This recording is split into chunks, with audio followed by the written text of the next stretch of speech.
My name is Santanu. I'm in charge of the design integration applications that Greg was talking about, all of our open modeling and open simulation applications. And I want to briefly kind of present to you how advancing BIM through digital twins and adding chronology and the 4D timeline enhances the typical open roads, open plant, and open building type applications that many of you have seen before. In our press release, you're going to learn a lot about our new products that we're offering, from simulation like Open Tower and Open Wind Power. You're going to also learn about how we're using these digital twins to sort of advance how these components and typical static design data actually has a life cycle all the way from design, construction, into operations. Many times today, designers need to understand how their asset is going to be operated and maintained, but they don't have all the contextual data to be able to properly do that. So we've been working really hard to advance our open applications and our open simulation products to be able to augment themselves with these types of services. So we all know about BIM, and we know how much it actually has transformed the industry from your simple 1D, 2D CAD design that Greg has shown. But from that particular, open roads and open plant and open building applications, we've added a lot more contextual information to it. So we started getting into the subsurface and adding that to your typical type of workflow. We are now launching our new Open Site Designer that does commercial as well as residential optimization. So now designers have the ability to get all the soil conditions and make better decisions on how their asset is going to be placed and how it will react with the information that's going below ground. We also start with digital chronology and add reality modeling as well. So you know exactly what is the state of your particular asset at any time, whether in design, if it's a greenfield type of project, or advancing through to a brownfield type advancement. And this is all possible because all of our open applications are based off of our MicroStation platform. And MicroStation allows us to be able to take advantage of its key characteristics of documentation, reality modeling, and integrating with this new site technology that we're launching as well.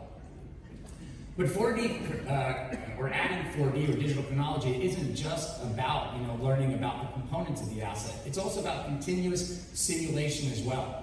Last year, we purchased a company called Legion, and I'm really excited to show this time how our new Open Building Station Designer with our Open Rail products can now allow you to do pedestrian-based simulation of your asset.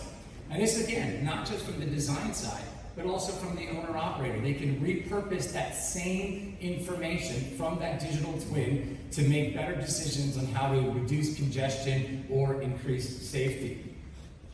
I'm really excited to launch 2 new simulation products. We're going to talk about that in our project delivery session after this. Open Tower and Open Wind Power. There's going to be a huge 5G revolution. Already it's happening here in Southeast Asia. Many of these towers have to be redesigned. They have to be repurposed. And many of the owner-operators just don't know the condition of the assets today. Again, it was looking at the digital chronology. You can now get a reality model of your particular asset and then bring it all the way into design simulation and then be able to, again, reinsert that back into our asset management system using AssetWise. And we'll talk about the same thing with offshore floating platforms as well, which is a new way of capturing alternative energy at a much cheaper price than what's been happening today. So continuous simulation, again, with Open Site, Plaxis, Open Tower. Very excited to launch those.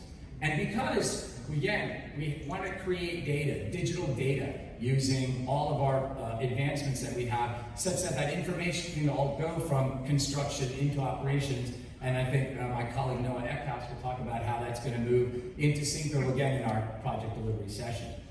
And as Bhupinder talked about, we're launching 2 new iTwin services, our iTwin Design Review and our Component Center.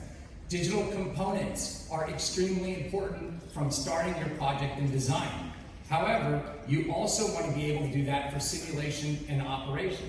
So if you look at this particular video that we have here, we're going to show exactly how we're advancing our static BIM workflow with typical design assets into a new digital twin. So here we have a metro station with two typical turnstiles, right, used for design. Maybe you want to do material takeoffs or interference. And now we can see that there's congestion because we only have two based on a simulation process. We use our component center to add two more turnstiles that know exactly how people move through them. This is the added context that we have with a digital component. We can do a continuous simulation, reanalyze, and find out in order to make a decision, is the cost of making that change enough to decrease that congestion. So all of these things we're going to be talking about throughout the week at our Accelerate programs. You can see our open plan, open buildings, open rail, and our simulation products like STAT and Plaxis. And then of course the technology pavilion and our industry forums. And of course, Noah and I will be talking about this after the session. So with that, I want to hand it over to my friend, Noah Eckhouse.